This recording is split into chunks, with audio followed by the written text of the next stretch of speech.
আসসালামু আলাইকুম। গ্রামে কিংবা শহরে এমন কোনো মহল্লা পাড়া বা বাড়ি নাই যে বাড়িতে বউর সাথে শাশুড়ির সাথে ঝগড়া না লাগে। প্রায় বাড়িতে দেখি শ্বশুর শাশুড়ির সাথে ঝগড়া লেগেই থাকে। ঝগড়া লাগার কারণ কি জানেন? আপনারা যারা শাশুড়ি আছেন তাদেরই উদ্দেশ্য করে বলতে, ঝগড়া লাগার একমাত্র কারণই বউরে কখনো মেয়ের মতো করে দেখতে পারেন না। এটাই আপনাদের বড় প্রবলেম। তাই প্লিজ যারা শাশুড়ি আছেন তারা আপনার মেয়ের মতো যেভাবে ভালোবাসেন তার 100% আপনি 10% ভালোবাসা আপনার বউরে দেন, দেখবেন যে ভাই তার কোনো অশান্তি থাকবে না ইনশাল্লাহ। আর একটা মেয়ে যারা বাবার বাড়ি থেকে সবাই ছাইরা স্বামীর বাড়িতে আসে, আসলে তার কিন্তু এমনিতে মনের ভিতরে অনেক কষ্ট, সেই বুকের ভিতরে কষ্ট জমা রাখা আপনাদের বাড়িতে সবার জন্য কাজ করে থাকে। শ্বশুর শাশুড়ি এবং ননদ দেবর, একটা মানুষ কিন্তু সবার মন জয় করে রাখা সম্ভব।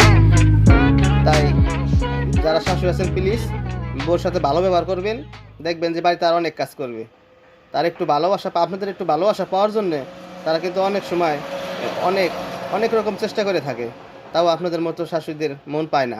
তাই প্লিজ বউরে মেয়ের মতো করে ভালোবাসেন, দেখবেন সংসারে আরও শান্তি থাকবে না। তাই ভালো থাকবেন। আসসালামু আলাইকুম।